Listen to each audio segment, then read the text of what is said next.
We're less than 24 hours away from the start of the Ecco FEI European Championships here in Herning in Denmark. It's the first time, Steve, that we've had the para-dressage, the dressage and the jumping ever in the same place. That, for the sport of equestrianism, is very good news, isn't it? It's a first, isn't it? And it's the first time here in Denmark at this particular venue for both of us. It's a wonderful arena. I think it's going to be a wonderful competition on all three fronts. You've had a walk around. We've looked at all the surfaces, the stables and everything else. It's been a big job putting it on here, but they've done a good job, looks like. It's taken a lot of putting together, you know, and this surface is fantastic. I mean, it's a very deep surface that they've been working on all day. They've got it absolutely spot on now. It's a huge arena, wonderful venue. They've got a sellout crowd coming all over the weekend. So I think it's all to play for. It's going to be a big one. Well, one of the most enthusiastic people here this weekend is Bo Kristoffersen, who is the event organiser and also the sports director. And I had a word with him earlier. Yeah, it started up for 2.5 years ago when Bruce Springsteen had a concert here. And me and my partner Jens Trabjerg, who I'm organising this together with, we were sitting up here in the VIP for a VIP dinner. And then when we walked up there and we came out and we looked out here and we saw this stadium, we looked at each other and said, this could be a fantastic place to do a horse show. And yeah, then we walked around for an hour and we missed the dinner and we were looking and talking with people and yeah, so that was during the Bruce Springsteen concert the idea was born. We just passed 29,000 spectators or tickets who is sold. So that means we have Friday, Saturday, Sunday nearly sold out. There's still a couple of tickets, but it will be. I mean, we are talking about tickets somewhere up in the corner. And Thursday is also very good. You can see it in that light that we have 8,000 seats, and we have sold a little bit more than 29,000. And then we still have 4,000 people walking around, like you and horse owners and VIP. So we expect somewhere around 40,000 people, maybe a little bit more, maybe a little bit less. Well, the jumpers have all turned up. 102 horses and no less than 24 nations. Steve, it's going to be very competitive, isn't it? It's going to be a real big one, isn't it, really? A tough one to call. You know, Germany won it in Madrid. The team, they've been European Championships for the last 2 years, European champions the last 2 years. I think they can well do it again. You know, the Nations Cup form, the Furasia series, has franked the form all the way through, and I think Germany are very impressive in the last. They've won 2 out of the last 3, and I think they'll start favourites here. But it's an open one and a very tough one. But I think for me, Germany. So we've got Germany down as favourites to regain the title. What about the individual? Well, the individual. I mean, I really wouldn't want to be making any predictions there because it's an unpredictable thing. It's just whose show it is on the day, you know.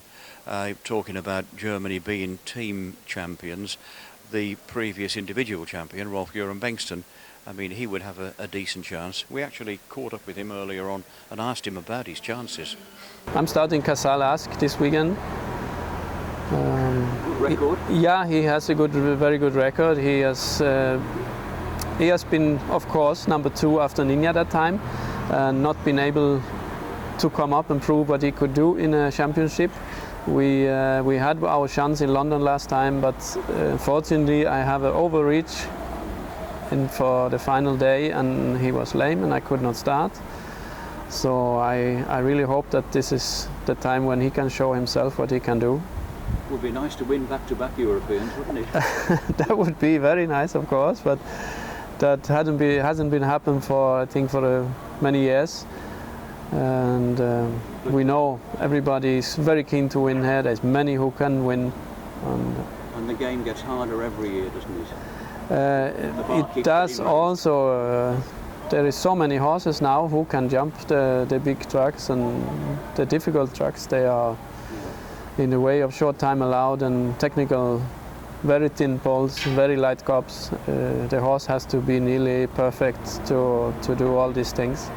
Well, there's hundreds of people setting everything up here for the start of this wonderful week. It's not just about jumping, of course. there is also dressage. And I caught up with Amanda Bond, the Chief Executive of British Dressage, earlier today.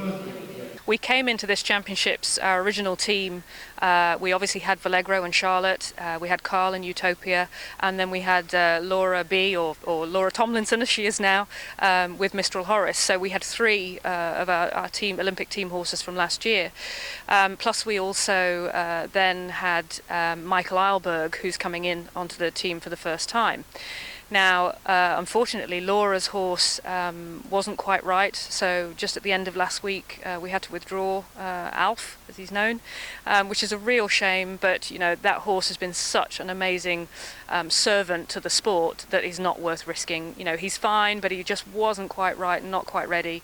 So instead we've brought in another new member of the team, so Gareth Hughes is coming in, so this will be again his first time at a championships at this level. So yeah, we've still got some strength and depth there and some experience, and then some new ones coming in, and it'll be a great opportunity for bringing them on and those horses as well.